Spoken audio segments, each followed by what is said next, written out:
If you want to join Thanksgiving, come wash the dishes. My daughter-in-law's voice cracked through the phone, like a slap meant to humiliate, not invite. I didn't raise my voice. I didn't pause. Enjoy, I said. The line went dead. I stood in the glass-walled kitchen of my villa, the Alps bleeding white into the horizon. The silence afterward was clean. Surgical. I poured myself another drink. I didn't need and watched the reflection of a man who had already lost everything years ago without knowing it. The phone buzzed once, then again. Then it wouldn't stop. 71 missed calls in under an hour. Not from her. From them. My ex-wife. My son. Relatives who hadn't spoken to me in months. All because she saw the photos. The terrace. The infinity pool. The quiet wealth I never flaunted, only escaped into. Greed is loud when it realizes it misjudged you. I turned the phone face down. 10 years earlier, I had stood in a therapist's office, listening to my wife explain my life away with clinical indifference. It was just a physical release, she said. 4 times. It meant nothing. 10 years destroyed fast. I remember thinking how calm she sounded, how practiced, how nothing apparently feels when it isn't happening to you. The confession came dressed as healing. We sat on opposite ends of a couch that smelled like lavender and betrayal. The therapist nodded as if infidelity were a weather pattern. Unfortunate, but common. My wife stared at the carpet. 4 men, 4 occasions, spread across years like accounting errors. I'm only sorry I got caught, she added softly. She didn't realize she said it out loud. I didn't react. That was the first mistake everyone made about me, thinking silence meant weakness. Inside, something old and disciplined began rearranging itself. 10 years of marriage replayed backward in my head. Late nights she called work. Trips that never aligned. A body that stopped reaching for mine, yet never seemed untouched. I remembered the way she corrected my memories when I questioned her. Gaslighting wrapped in affection. Deception framed as love. Broken vows can't heal. They only scar. The therapist asked me how I felt. I said, I understand. That was a lie. But it bought me time. Because understanding wasn't the goal. Verification was. I didn't confront her.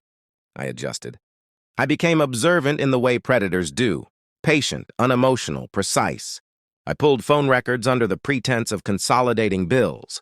Patterns emerged. Names saved under women's aliases. Gaps in time that told stories she never would. I watched her behavior change once she believed she was forgiven. Carelessness always follows mercy. I tested myself, then her, then cross-referenced timelines. 4 affairs, 1 overlapping result. She hadn't just betrayed me.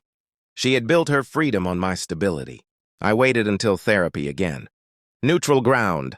I handed her the envelope without a word. She frowned, annoyed, then curious. Paper doesn't lie. People do. Her hands trembled as she read. The therapist leaned forward. She looked up at me, eyes wet, mouth open, searching for a version of me that no longer existed. This isn't what you think, she whispered. I nodded once. I know. That broke her. Not anger. Not shouting. Composure. She sobbed. The therapist spoke. I listened the way one listens to rain after evacuating a flooded house. I didn't raise my voice. I didn't accuse. I simply stood.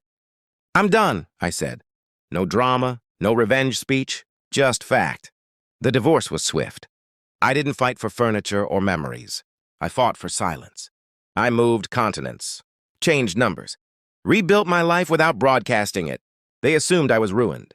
They were wrong. Years later, Thanksgiving came. Entitlement followed. When she demanded servitude over the phone, she thought she was reminding me of my place. Instead, she exposed hers. When the photos circulated, taken by a friend, not me, the family saw what she never imagined. Freedom. Not loud, not vengeful, earned. That's when the calls came. Regret sounds desperate when it's late. I answered none. The greediest voice belonged to my ex-wife. I made a mistake, she said in a voicemail. Can we talk? No. Mistakes are accidents. This was strategy. I sit alone now, watching snow erase tracks no one remembers making. I don't hate her. Hate requires investment. She called it nothing. But nothing has weight when it collapses a decade. Freedom was my revenge. Not because she lost. but because I no longer needed her to. I didn't crush her. I outgrew her, and that was the most devastating truth of all. She smiled more. Slept deeper. Lead sloppier. I requested copies of bank statements. There were hotels I never visited. Gifts I never received. A life subsidized by my ignorance. Still I smiled. Still I cooked dinner. Still I listened. At night I rehearsed conversations I would never have. I didn't want apologies. I wanted truth that couldn't run. The final step took the longest. A DNA test. Not for suspicion of paternity. No, that would have been too simple.